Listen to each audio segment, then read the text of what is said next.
নমস্কাৰ বন্ধুসকল আপোনালোক সকলোলৈকে মোৰ ইউটিউব চেনেল জোচেফ লাৰ্ণিঙলৈ স্বাগতম জনাইছোঁ।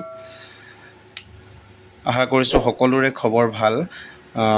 আজি আমি কথা পাতিম অসম চৰকাৰৰ ফালৰ পৰা ডক্টৰ বাণীকান্ত কাকতি মেধা যিটো বঁটা Pragyan Bharati scooty scheme 2026 online আবেদন প্ৰক্ৰিয়াসমূহ যিটো অলৰেডি চলি আছে সেইটোৰ ওপৰত আমি ডিছকাছ কৰিম। যদি আপুনি এবাৰ এইচএছ পৰীক্ষাত উত্তীৰ্ণ হৈছে বা ফ্ৰীতে স্কুটি বা ভিত্তীয় সাহায্য বিচাৰে তেন্তে এই ভিডিঅ'টো আপোনাৰ বাবে। তো আজিৰ এই ভিডিঅ'টোত আমি সবিশেষ আলোচনা কৰিম যে কোনো ছাত্ৰ ছাত্ৰী বা ইয়াৰ যোগ্য অনলাইন আবেদন কৰোঁতে কি গুৰুত্বপূৰ্ণ ডকুমেণ্টছ লাগিব বা আপোনাৰ মোবাইল বা কম্পিউটাৰৰ জৰিয়তে কেনেকৈ ঘৰতে বহি অনলাইন কৰিব পাৰিব, তো সেইটোৰ ওপৰত আমি ডিছকাছ কৰিম। চ' গতিকে ভিডিঅ'টো অলপো স্কিপ নকৰাকৈ সম্পূৰ্ণকৈ চাব, আৰু যদি চেনেলটোলৈ নতুনকৈ আহিছে তেন্তে আপোনাৰ ওচৰত থকা যিটো ছাবস্ক্ৰাইবাৰ আইকন হয় সেইটো ক্লিক কৰিব, ছাবস্ক্ৰাইব কৰিব আৰু বেল আইকনটো টিপি দিব যাতে নতুন নতুন আপডেটসমূহ অতি সোনকালে আপোনাৰ ওচৰত পায়। চ' পলম নকৰি ভিডিঅ'টো আৰম্ভ কৰোঁ। ইয়াতে দিয়া আছে government of Assam office of the director of higher education Assam এছএমৰ ফালৰ পৰা কাহিলীপাৰা গুৱাহাটী এছএমৰ ফালৰ পৰা নটিচ দিয়া আছে, public notice online application for doctor Banikanta Kakati merit award 2026। যিটো এইটো প্ৰচেছ হয় এইটো অনলাইন প্ৰচেছ হ'ব, আৰু ইয়াতে দিয়া আছে the online application process has been introduced to ensure accurate identification of eligible beneficiaries avoid duplication with the Mukhyamantri Nijut মইনা আঁচনি এণ্ড ইয়াতে আপোনাৰ দিয়া আছে যে অনলাইন কিয় কৰা হৈছে, ইয়াত ধুনীয়াকৈ লিখি দিয়া আছে। আপোনাৰ যিটো ডকুমেণ্টছ হয় বা আপোনাৰ যিটো ডিটেইলছ হয় সেইটো সঁচা নে মিছা বা ভালকৈ ভেৰিফিকেশ্যন কৰিবৰ কাৰণে যাতে ডুপ্লিকেট নোলায় সেইটোৰ ওপৰত ভেৰিফিকেশ্যন কৰিবৰ কাৰণে অনলাইন বাধ্যতামূলক কৰা হৈছে। আৰু মুখ্যমন্ত্ৰী নিযুত মইনা আঁচনি যিটো সেইটো অলৰেডি এতিয়া অসম চৰকাৰৰ ফালৰ পৰা নতুনকৈ দিবগৈ, তো সেইটোৰ ওপৰত ভিত্তি কৰি আপোনাৰ যিটো এইটো অনলাইনকৈ দিয়া আছে। আৰু নিযুত মইনা পালে আপুনি স্কুটি নাপাব, বা স্কুটি পালে আপুনি নিযুত মইনা এপ্লাই কৰিব নোৱাৰিব। তো ইয়াতে এপ্লিকেশ্যন লিংক দিয়া আছে, আপুনি পজ কৰি লিংকটো চাব পাৰিব। Application link https Banikanta Kakati award.org ইয়াতে দিয়া আছে।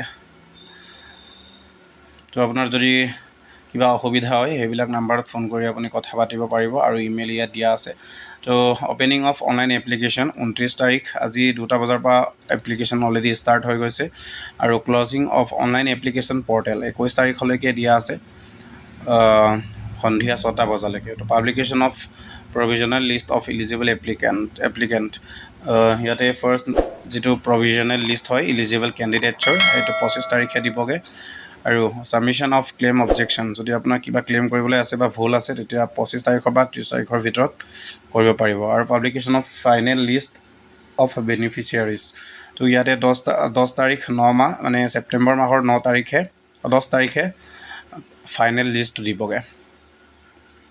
তো জেনেৰেল ইনষ্ট্ৰাকশ্যনো দিয়া আছে, every eligible student shell submit N online application through the, ইয়াতে আপোনাৰ দিয়া আছে যে আপুনি যদি এলিজিবল হয় তেতিয়া অনলাইন কৰিব পাৰিব, যিটো অনলাইন পৰ্টেল দিয়া আছে সেইটোৰ ওপৰত। আৰু application submitted after the closing date shall not be, ইয়াতে আপোনাৰ দিয়া আছে যে এপ্লিকেশ্যনটো আপুনি লাষ্ট ডেট নোযোৱা আগতে কৰিবলৈ কৈছে। আৰু applicant shall carefully fill in the required particulars wherever applicable. তো ইয়াত দিয়া আছে এপ্লিকেশ্যন শ্বেল কেয়াৰফুলি, আপুনি যেতিয়া অনলাইন ফিল কৰিব তেতিয়া কেয়াৰফুলি কৰিবলৈ কৈছে। The information furnished by the applicant shall be verified with the records of Assam state school education board. আপুনি যিটো অনলাইন কৰোঁতে ডকুমেণ্টছবিলাক ছাবমিট কৰিছে বা আপোনাৰ ডিটেইলছ দিয়া আছে সেই ডিটেইলছটো আছাম ষ্টেট বৰ্ডৰ লগত কম্পেয়াৰ কৰা হ'ব, যদি মিলে তেতিয়া আপুনি ইলিজিবল হয়। আৰু 5 নম্বৰত দিয়া আছে submission of false incorrect or misleading information, ইয়াতে যদি আপুনি কিবা ভুলকৈ দিছে বা অনলাইনটো যদি আপুনি ইলিজিবলেই নহয়, যদি এপ্লাই কৰিছে বা আপুনি অনলাইন ৰংকৈ এপ্লাই কৰা হৈছে এইবিলাক ৰিজেকশ্যন কৰা হ'ব।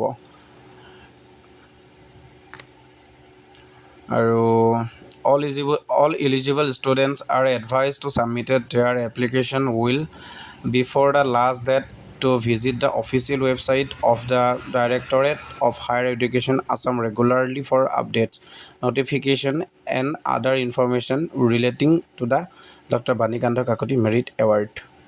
তো ইয়াতে দিয়া আছে সেইটো নটিফিকেশ্যনটো পাই থাকিবৰ কাৰণে আপুনি ৰেগুলাৰলি ৱেবছাইটটো চেক কৰি থাকিব